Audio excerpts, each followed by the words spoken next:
पुराणों के अनुसार सृष्टिकर्ता ब्रह्मा जी ने सृष्टि के विस्तार के लिए अपने मन से कई पुत्रों को उत्पन्न किया, जिन्हें मानस पुत्र कहा जाता है। इनमें से प्रमुख 10 पुत्र हैं: मरीचि, अत्रि, अंगिरस, पुलत्स्य, पुलह, क्रतु, भृगु, वशिष्ठ, दक्ष और नारद। ब्रह्मा जी के मानस पुत्र महर्षि भृगु जी की पत्नी का नाम था पुलोमा, जो अद्वितीय सौंदर्य की स्वामिनी थी। एक बार महर्षि भृगु स्नान के लिए आश्रम से बाहर गए हुए थे। उस समय पुलोमा गर्भवती थी। उसी समय एक राक्षस, जिसका नाम भी संयोग से पुलोमा ही था, वह आश्रम पर आया। भृगु ऋषि की पत्नी को देखते ही वो सुध-बुध खो बैठा। उसने निश्चय किया कि वह पुलोमा का हरण कर लेगा।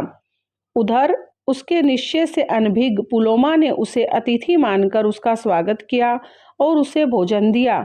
भोजन के बाद पुलोमा ने महर्षि भृगु की पत्नी को अपने साथ चलने को कहा।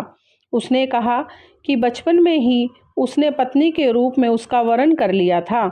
उसे इस प्रकार बोलते देख पुलोमा बड़ी रुष्ट हुई और उसकी बात का विश्वास नहीं किया। ये देखकर राक्षस ने वहीं प्रज्वलित अग्नि से पूछा कि हे अग्निदेव, आप सदा सत्य कहते हैं, इसलिए कृपया बताइए कि जो मैं कह रहा हूँ वह सत्य है या नहीं। तब अग्निदेव ने कहा, पुलोमा, तुम सत्य तो कह रहे हो कि इसका वरण पहले तुम ही ने किया था, किंतु तुमने शास्त्रोक्त विधि से इसका पानी ग्रहण नहीं किया। वो महर्षि भृगु ने किया है, इसी कारण वही इनके पति हैं। अग्नि देवता को ऐसा बोलते देखकर पुलोमा को बड़ा आश्चर्य हुआ। उसने उनसे पूछा कि इस राक्षस ने कब मेरा वरण किया था।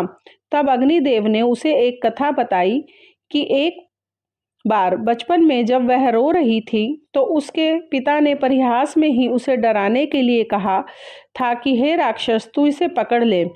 उसी कमरे में वो राक्षस भी छिपा हुआ था और उसके पिता को इस प्रकार बोलता देखकर उसने सोचा कि उसके पिता ने ही उसे अपनी पुत्री को पकड़ने के लिए बोला है। इसी कारण उसने उसे पत्नी के रूप में वरण कर लिया। मैं अग्नि उस समय वहां उपस्थित था, इसीलिए मैं इसका साक्षी हूँ। हालांकि बाद में धर्मपूर्वक इसके पिता ने महर्षि भृगु को पत्नी के रूप में दिया, इसीलिए धर्मतः वही इसके पति हैं। अग्निदेव की बात सुनकर पुलोमा राक्षस ने क्रोध में आकर पुलोमा का हरण कर लिया और वह वहां से भाग चला। पुलोमा जोर जोर से अपने पति को सहायता के लिए पुकारने लगी, किंतु महर्षि भृगु कहीं भी दिखाई नहीं दिए। अपनी माता को संकट में देखकर उनके गर्भ में पल रहा बालक अपने योग बल से बाहर निकल आया और अपने तेज से राक्षस को भस्म कर दिया। अपने माता के गर्भ से च्युत हो जाने के कारण ही उनका नाम च्यवन पड़ा।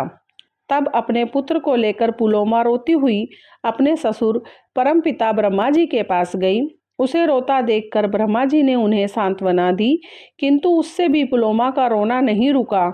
उसके अश्रुओं से एक नदी की उत्पत्ति हो गई, जिसका नाम ब्रह्मा जी ने वसुधरा रखा। फिर परमपिता ने पुलोमा को समझा बुझाकर भृगु के पास भेज दिया। जब महर्षि भृगु ने सारी बातें सुनी तो उन्होंने क्रोधित होकर पूछा कि किसने तुम्हारा परिचय उस राक्षस को दिया था। तब पुलोमा ने उन्हें बताया कि अग्निदेव ने उस राक्षस को मेरा परिचय दिया था। इससे क्रोधित होकर महर्षि भृगु ने 7 जीवा वाले अग्नि को सर्वभक्षी हो जाने का श्राप दे दिया। अपने आप को श्राप मिलता देखकर अग्निदेव भी बड़े क्रोधित हुए। उन्होंने महर्षि भृगु से कहा, ब्राह्मण, आपने मुझे शाप देने का दुस्साहस कैसे किया? मैंने जो भी कहा वह सब सत्य था, फिर इसमें मेरा क्या दोष है? सत्य से बड़ा इस संसार में और कुछ नहीं होता। यद्यपि मैं भी आपको शाप देने की शक्ति रखता हूँ, फिर भी आपके ब्राह्मण और भगवान ब्रह्मा के पुत्र होने के कारण मैं आपको श्राप नहीं देता।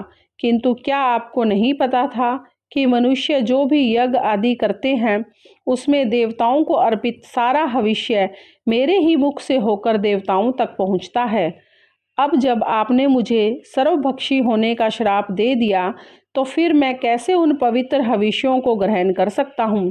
यह कहकर अग्निदेव ने पृथ्वी से अपने आप को समेट लिया उनके अदृश्य हो जाने के कारण यज्ञ, अग्निहोत्र आदि सारे संस्कार रुक गए।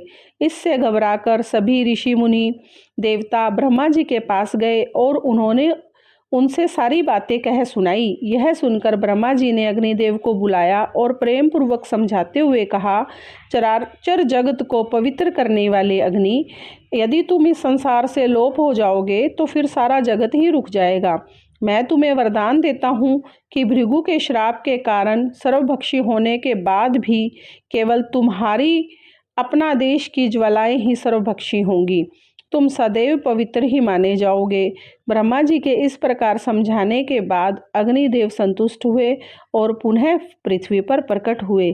जय श्री कृष्णा। राधे राधे।